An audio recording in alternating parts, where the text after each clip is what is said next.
네, 여러분 안녕하세요. 시작좋은TV 사당동 공인중개사 이승주입니다. 자, 바로 전에 설명드렸던 재개발 전문으로 하고 있는 흑석동 공인중개사 이희원 중개사님하고 같이 재개발 관련된 컨텐츠 설명을 하나씩 시작하려고 하는데요. 자, 오늘 첫 번째 주제 먼저 말씀을 드려보려고 합니다. 자, 뭐냐면 우리가 재개발 지역에서 당연히 매매 거래가 더 활발하겠지만 전월세를 살 수도 있단 말이에요. 그죠? 그래서 매매나 전월세 각각 나눠가지고 이럴 때 계약할 때 필수적으로 넣어야 되는 특약이 뭐가 있을지 한 번씩 우리가 좀 다뤄보려고 합니다. 자, 그러면 먼저 매매 시 먼저 한번 설명해 볼까요? 매매 시에 이 재개발 지역에서 꼭 들어가야 되는 특약이 뭐가 있을까요? 한번 좀 알려주세요. 매매 시에는 일단 매수인에 관련된 거 하나, 그 다음에 매도인에 관련된 거 하나씩 뭐 간단하게만 좀 요약을 해서 정리를 한번 해보겠습니다. 네. 일단 매수인 입장에서는 가장 중요한 게 이 재개발 재건축 매물에 입주권을 받는 게 저희 목표이겠죠. 그럼 그렇죠. 입주권을 받기 위해서는 즉 현금 청산을 당하지 않고 입주권을 받기 위해서는 이런 조건들이 있어요. 일단 현재 매물 상태에서 매매를 한다는 것이 가장 중요하고, 그 조합원임을 확인한다. 이런 특약사항 하나 넣어주시고, 두 번째는 매도인의 사정으로 인해서 입주권을 받지 못하는 사항.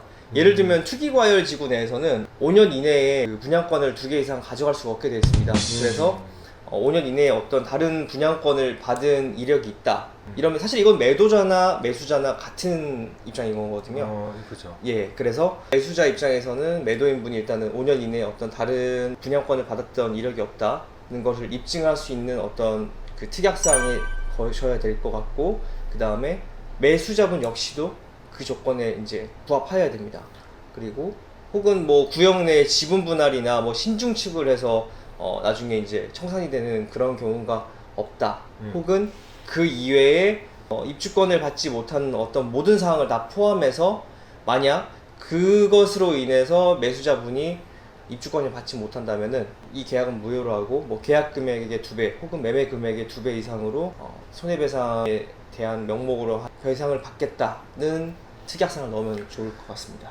그 정리를 하면은 네. 이 매매 시에 네. 결국에 매수자의 목표는 네. 이 조합권을 갖고 가고자 함이잖아요. 그래서 그쵸. 결과적으로 이 현재 상태의 이 집을 명의 변경을 함으로써 프리미엄 차익을 사실 보고, 그 다음에 신축 집을 이제 갖고 가는 그 목표인데, 네.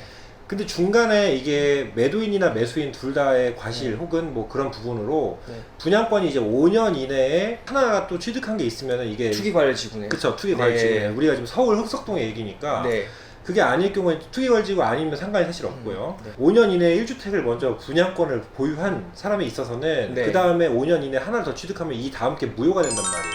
그러다 보니까 이 매도인이나 매수인이 현재 이런 거를 자각하지 못하고, 예를 들면 혹은 악의를 가지고 계약을 했을 때 이게 무효 처리가 될 수 있기 때문에 이 부분에 대해서 필수적으로 매매 특약을 걸어놔야 된다는 겁니다. 요약하면 그렇죠. 맞습니다. 그런데 궁금한 게 이제 여기서 조금 오해의 소지가 있을 수가 있는 게 계약 금액 혹은 매매 금액이라고 돼 있어요. 네, 그쵸. 그러면은 계약 금액이면은 예를 들면 계약금은 보통 10% 가잖아요. 5% 갈 수도 맞습니다. 있고. 예. 근데 매매 금액은 전체 통 100%인데 이 여기에 배액은 굉장히 차이가 크단 말이에요. 그럼 네. 일반적으로 실무에서는 어떤 금액의 배액을 더 많이 하나요? 재개발은? 보통 재개발은 계약 금액의 2배를 많이 하는데 간혹가다 그러신 분들이 있어요. 이제 워낙 큰 돈이 들어가는 계약들이기 때문에 나는 확실하게 장치를 걸어두고 싶다 하시는 매수인 분들께서는 이제 매매 금액의 2배라는 이제 명목하에 걸어달라고 하시는 분들이 있어요. 이제 물론 조율은 돼야겠지만 매도인과 같이 조율을 했을 때 이 부분에 대해서 확실하다면 사실은 못 걸어주실 이유도 없거든요. 아, 그렇죠. 예, 그래서 아, 이제 계약 금액의 2배라는 거를 보편화해서 걸지만 이제 좀 더 확실하게 하고 싶은 분들은 이제 매도인과의 협의하에 매매 금액의 2배라고 해서 이제 혜택이 많은 거죠. 그러니까 지금 이 문구 자체를 한 문장을 쓰라는 얘기가 아니라 네. 상황에 따라서 조율을 하라는 거예요. 맞습니다. 계약 금액의 2배를 배액 상환을 하는 걸로 걸지, 네. 아니면 뭐 말씀하신 것처럼 아예 확실한 물건이다, 그럴 일이 없다 라고 하면은 매매 금액의 2배를 해도 뭐 아쉬울 게 없겠죠. 그죠. 그러니까 그런 식으로 해서 특약을 설정해 놓다. 네. 결과적으로 특약을 이게 무효 처리했을 때 배액 상환을 하는 걸로 특약을 처리를 함으로써 네. 서로 이제 매도자도 한편으로는 그렇겠지만 매수자 역시도 네. 이 계약이 무효 처리되지 않는 안전장치를 확보함이 첫 번째 특약의 이제 이 신중한 네. 중요성이다라고 볼 수가 있을 것 같고요. 맞습니다. 자, 매매 시에는 그럼 이제 그런 특약을 하나 넣는 게 좋다라는 거고, 혹시 그러면 또 매매 시에 다른 게 또 있을까요? 일단 뭐 매수인 입장은 방금 말씀드렸으니 뭐 매도인 입장도 좀 짧게만 말씀드리면은 네. 일단 지금 현행법상 물론 이제 2018년도 뭐 그 이전에 사업식 인가를 받았던 재개발 구역이나 재건축 구역을 제외하고 지금 현재 보통 관리처분 인가를 받고 나면은 전매 제한이 걸리게 돼 있는 지역들이 많습니다. 그러면은 이제 입주권을 바뀐 상태에서 매도를 하게 되면은 양도세가 많이 나가거든요. 네. 그 이유는 뭐 제가 다음번에 또 설명할 기회가 있으면 또 말씀을 드릴 텐데 이제 양도세가 많이 나가기 때문에 보통 매도자분들도 그 입주권을 바뀌지 않은 관리처분 인가가 나기 전에 주택 상태에서 매도를 하시는 게 가장 이상적인 형태고요. 그러다 보면은 이제 그런 경우가 있어요.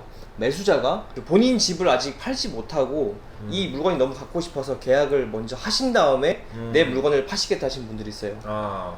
그런 분들은 이제 어떻게 하는 거냐, 잔금을 보통 길게 빼거든요. 잔금의 시기가 결국 물건 변동의 시기로 같이 세법상에서 보기 때문에 그래서 잔금 시기를 길게 빼는 와중에 이게 혹시 잔금이 도래하기 전에 관리처분 인가가 나는 경우가 있습니다. 네.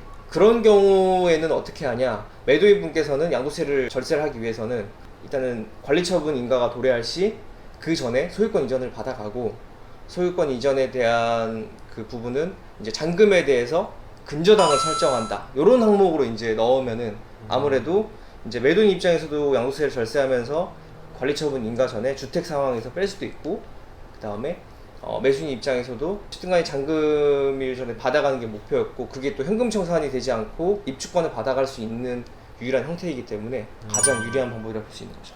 그러니까 결과적으로 이제 관리처분 인가 전에 네. 주택 상태일 때 매도를 해야 네. 이 양도세 부분에서도 절세가 될 수 있기 때문에 맞습니다. 그때 이제 처리를 할 수 있는 방법으로 가는데, 중간에 예를 들면 그 전에 관리처분 인가가 갑자기 빨리 나버렸다. 네.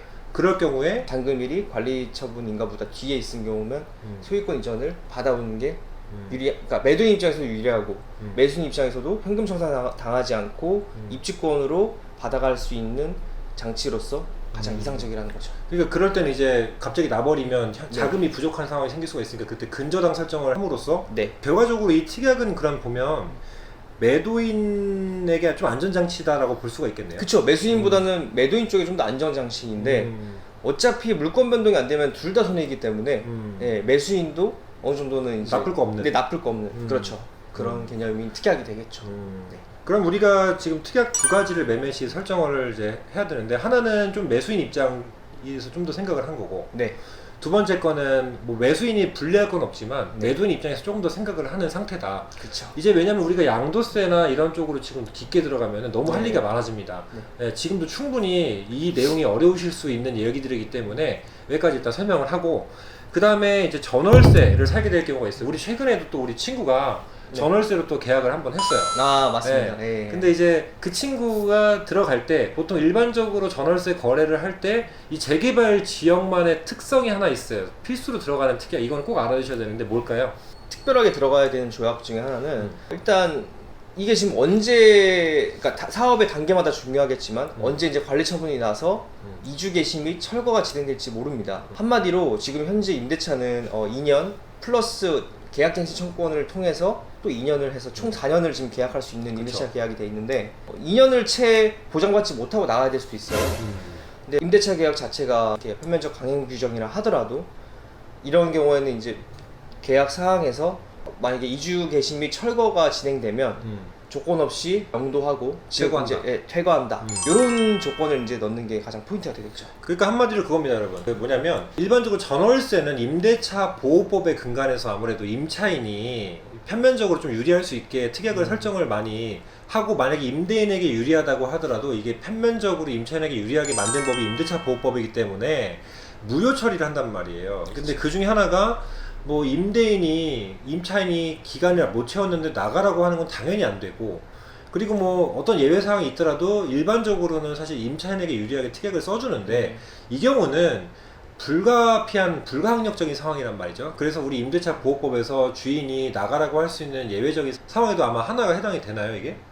그쵸. 이것도 하나의 특별한 상황이 되는 거죠. 그렇기 때문에 결과적으로 이 특약을 설정하더라도 임대인에게 어떻게 보면 객관적으로 봤을 땐 유리하게 보일 수 있지만, 이거는 재개발 지역의 특성이기 때문에 임차인이 약정을 해서 특약을 설정해서 나가더라도 무효한 게 아니다. 근데 이게 꼭 임대인을 위한 많은 특약만이 아니라 이런 게 필수적으로 특약을 설정을 해놔야 추후에 분쟁이 없다. 분쟁을 방지하기 위해서 사전에 협의를 하는 내용이 특약이기 때문에 그쵸. 그 부분을 좀 알아두시면 좋을 것 같다라는 거예요. 그래서 우리 얼마 전에 계약한 그 친구도 이 내용 사전에 고지가 다 됐죠. 그쵸. 왜냐면 지금 이제 재개발 지역에서 현재 진행 단계가 어느 정도인지는 모른다는 가정이 있지만 또 일사처리로 되면은 또 갑자기 퇴거하게 되는 경우가 생길 수 있단 말이에요. 기간을 그죠. 못 채우고. 네. 그렇게 될 경우는 계약갱신 청구권 2년을 주장은커녕 최초 계약 기간 2년조차도 못 채우는 경우가 생길 수가 있단 말이에요. 맞습니다. 근데 그럴 때 이제 사전에 뭐 임대인이 약속을 해주는 거죠. 이주비 얼마를 좀 준다. 예, 이런 식으로 약정을 좀 추가적으로 하는 경우는 있어요. 왜냐면 임차인이 알면서 들어왔기 때문에 이사비도 있고 뭐 중개 수수료도 있고 그죠. 또 이런저런 또 에너지가 좀 낭비가 되니까 그런 부분이 이제 임대인 입장에서는 미안하고 고마운 부분이니까 첫 번째로는 대신에 좀 금액 대비 다른 동네 대비 재개발 지역이 조금 저렴하게 계약이 되는 부분이 있어요. 그죠? 그죠. 네. 많이 저렴해지죠. 시세보다. 네, 왜냐면 언제 나갈지 모르니까. 그죠. 네, 불안정성을 금액으로 깎는 거예요. 네. 근데 대신에 이제 나중에 이사비도 주고 뭐 이제 어느 정도 감안하고 협의가 돼서 들어온다면 아무튼 이 부분은 이제 필수적으로 양 당사자가 특약을 설정해야 되는 부분이 있다라는 겁니다. 자, 그래서 정리를 하면은 이제 매매 특약 아까 두 가지 설명해 드린 거하고 전월세 특약 이 한 가지는 뭐 웬만한 재개발 지역에서는 꼭 들어가야 되는 특약이 아닐까 싶습니다. 결과적으로 매매는 소유권 관련된 게 이제 분양권 여부, 분양권 전환 여부, 그리고 이제 거래가 어느 단계에서 진행되느냐에 따라서 특약 설정이 좀 다양화될 수 있다고 생각이 들지만 아무튼 소유권에 관련된 부분이기 때문에 이 매매 특약에서는 재개발 단지의 특성을 좀 살릴 수 있는 거고 전월세는 결과적으로 퇴거 명도 부분이 가장 중요하다라고 생각하면 될 것 같습니다. 네. 자, 이렇게 해서 오늘 첫 번째 주제가 우리가 조금 길었어요. 지금 편집되면은 한 그래도 12분 나올 것 같은데 네. 아무튼 우리가 좀 이 친구가 지금 굉장히 준비를 많이 해왔습니다, 여러분. 그래서 되게 많은 내용을 알려드리고 싶어하고 우리가 지금 이 촬영 전에 사전에 되게 많이 준비를 지금 했어요. 거의 한 30분에서 1시간 가까이 회의를 하면서 거의 내용을 넣자가 아니라 빼자 위주로 지금 많이 나와가지고 그 정도로 이제 열심히 준비해왔으니까 자, 첫 번째 영상 여기서 마무리 짓고 자, 그 다음 두 번째 영상 다음 편에서 또 다음 주제로 찾아뵙겠습니다. 감사합니다. 감사합니다.